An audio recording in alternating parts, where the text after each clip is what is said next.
हम वादा करते हैं 24 तारीख को जब डोनाल्ड ट्रंप हिंदुस्तान आएंगे तो हम ये बताएंगे कि हिंदुस्तान के प्रधानमंत्री और हिंदुस्तान की सरकार हिंदुस्तान को बांटने का काम कर रही है, महात्मा गांधी के उसूलों की धज्जियां उड़ा रही है, और ये बताएंगे कि हिंदुस्तान की आवाम हिंदुस्तान के हुक्मरानों के खिलाफ लड़ रही है। अगर हिंदुस्तान के हुक्मरान देश को बांटना चाहते हैं तो हिंदुस्तान की आवाम देश को जोड़ने के लिए तैयार है। हम तमाम लोग सड़कों पर निकल कर आएंगे। आप लोग निकल कर आएंगे।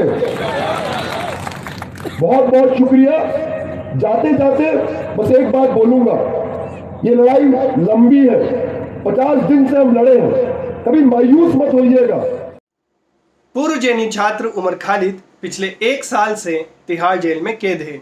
वजह 17 फरवरी 2020 को अमरावती में एक सीए विरोधी सभा के दौरान दी गई उनकी स्पीच का ये टुकड़ा, जिसे आपने वीडियो की शुरुआत में देखा। दिल्ली पुलिस ने उन्हें फरवरी 2020 में हुए दिल्ली दंगों की साजिशकर्ता होने के आरोपों के तहत जेल में बंद कर रखा है। 13 सितंबर 2021 को उमर खालिद को गिरफ्तार हुए 1 साल मुकम्मल हो गया। इस मौके पर दिल्ली के एक नागरिक समूह ने प्रेस क्लब के भीतर एक जनसभा का आयोजन किया। इस जनसभा में वरिष्ठ वकील प्रशांत भूषण, पत्रकार और देवायर के एडिटर सिद्धार्थ वरदराजन, दिल्ली अल्पसंख्यक आयोग के पूर्व चेयरमैन जफर इस्लाम खान, आरजेडी सांसद मनोज झा और भी कई बड़े नाम बतौर वक्ता शामिल थे। इस जनसभा में इन लोगों ने क्या बोला, ये जानने से पहले हम आपको ये बताना चाहेंगे कि जो स्पीच का छोटा सा टुकड़ा आपने वीडियो की शुरुआत में देखा था, उसकी कहानी क्या है। हाल ही में उमर खालिद की एक जमानत याचिका पर सुनवाई के दौरान उमर खालिद के वकील त्रिदीप पायस ने इस छोटी सी क्लिप की कहानी सुनाई, जो बहुत ही दिलचस्प है। कहानी ये है कि उमर खालिद के वकील त्रिदीप पायस ने खालिद की उस छोटी सी वीडियो क्लिप की ओरिजिनल कॉपी की मांग अदालत में की, जिसको दिल्ली पुलिस ने बतौर सबूत शामिल कर रखा है। दिल्ली पुलिस ने कहा कि उन्हें ये वीडियो रिपब्लिक टीवी और न्यूज़ 18 से मिला है। फिर जब न्यूज़ 18 और रिपब्लिक टीवी से मालूम किया गया तो उन्होंने लिखित में जवाब दायर किया कि ये वीडियो रिकॉर्ड करने के लिए हमारा रिपोर्टर वहां मौजूद नहीं था। ये वीडियो हमें बीजेपी नेता अमित मालवीय के ट्वीट से मिला है। पुलिस को ये वीडियो न्यूज़ चैनल से मिला और न्यूज़ चैनल्स को ये वीडियो बीजेपी आईटी सेल के हेड अमित मालवीय के ट्वीट से मिला। इसके कारण उमर खालिद पिछले 1 साल से जेल में कैद हैं। कारण तो और भी हैं और सत्ता में बैठे लोग इसको बखूबी समझते हैं। अब बात करते हैं उस जनसभा की जो उमर खालिद की गिरफ्तारी के 1 साल पूरे होने पर हुई। इस जनसभा में शामिल हुए दिल्ली माइनॉरिटी कमीशन के पूर्व चेयरमैन जफर इस्लाम खान ने कहा कि उनके कार्यकाल में दिल्ली दंगों की जांच के लिए बनाई गई कमेटी का दिल्ली पुलिस ने बिल्कुल कोऑपरेट नहीं किया, और तो और उनकी इस रिपोर्ट के खिलाफ दिल्ली पुलिस कोर्ट में भी चली गई। उनको कैसेट्स भेजे, उनको मतलब सीडीज भेजे हैं, उनको यूआरएल्स भेजे हैं, उनको पूरा बहुत तफसील से भेजा है, फोटोज भेजे हैं लिंचिंग वगैरह जो भी हुए थे, लेकिन उन्होंने किसी चीज़ का जवाब नहीं दिया।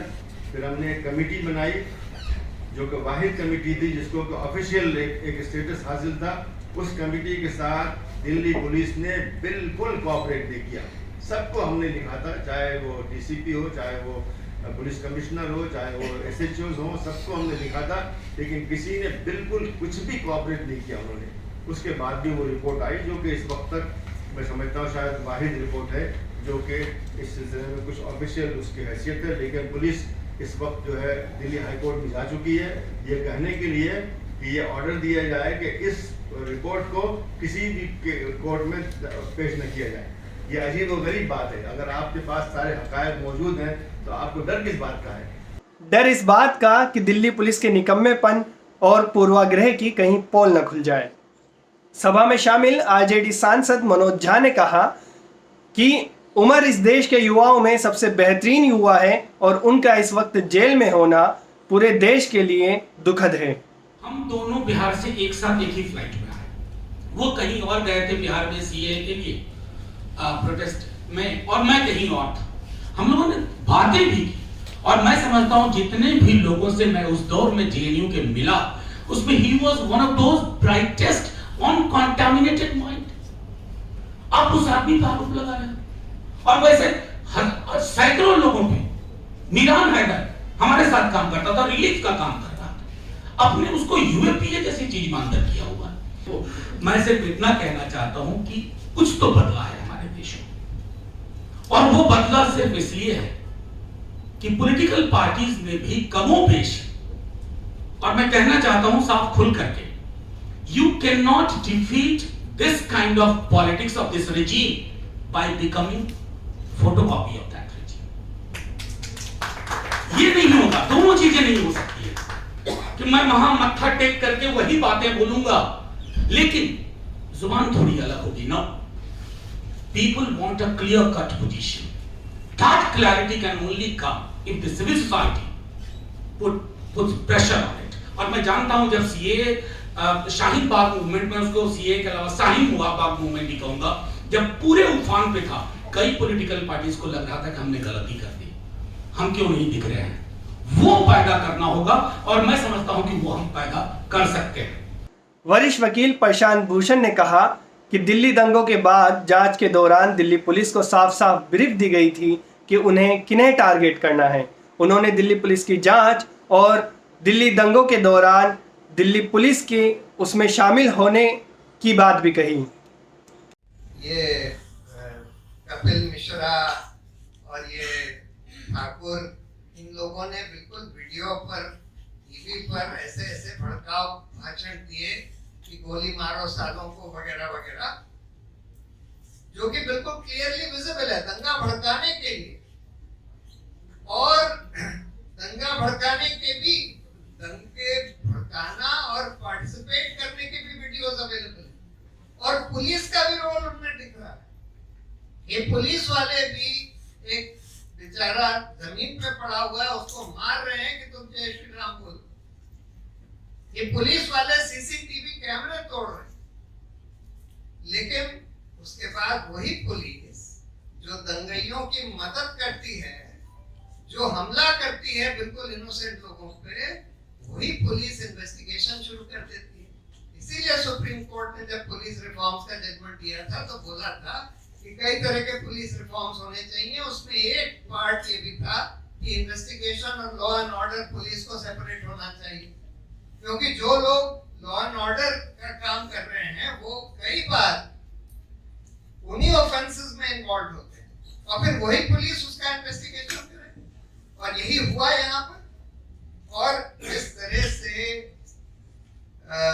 उमर खालिद या नताशा नरवाल जैसे बिल्कुल हिंदुस्तान के सबसे फाइनेस्ट पब्लिक स्पिरिटेड एक्टिविस्ट, इनको टारगेट किया गया और मुसलमानों को टारगेट किया गया। लगता है, बिल्कुल क्लियरली लगता है कि पुलिस को जो ब्रीफ दी गई थी वो एकदम क्लियर थी कि सबसे पहले तुम इन एक्टिविस्ट को टारगेट करो जिन्होंने इन प्रोटेस्ट को मदद दी या किसी तरह से भी उसको हेल्प किया, और फिर तुम मुसलमानों को टारगेट करो, जिससे कि हम ये कह सके कि मुसलमानों ने दंगा कराया। इसीलिए योगेंद्र यादव ने बोला था कि ये पुलिस का इन्वेस्टिगेशन नहीं था। This is not an investigation into a conspiracy. It is a conspiracy to frame innocent people and allow the guilty to go scot-free in the guise of an investigation. ये हुआ है। यही chargesheet जिसके बारे में प्रशांत भूषण ने कहा कि ये दोषियों को सजा देने के लिए नहीं बल्कि दोषियों को बचाने के लिए बनाई गई है, उसी के बारे में वरिष्ठ पत्रकार सिद्धार्थ वरदराजन ने अंग्रेजी में अपनी बात रखते हुए कहा कि ये चार्जशीट रिडिकुलस है, यानी हास्यास्पद है। So when the Delhi police charge sheet, and I would really urge people to devote some time and read these ridiculous documents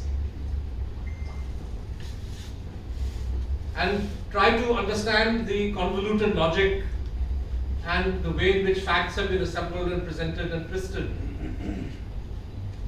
So one of the arguments being made in these charge sheets is that the purpose behind the riots of Delhi, because their thesis was that the masterminds were the anti-CAA protesters themselves, and the reason they chose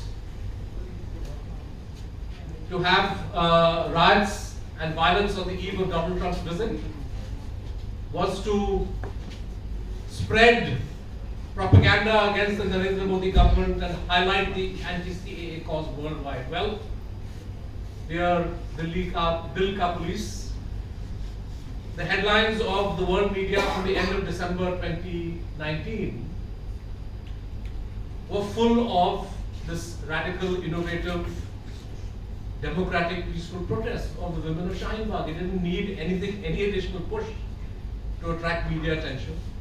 इस जनसभा में किसान आंदोलन से भी नेता शामिल हुए।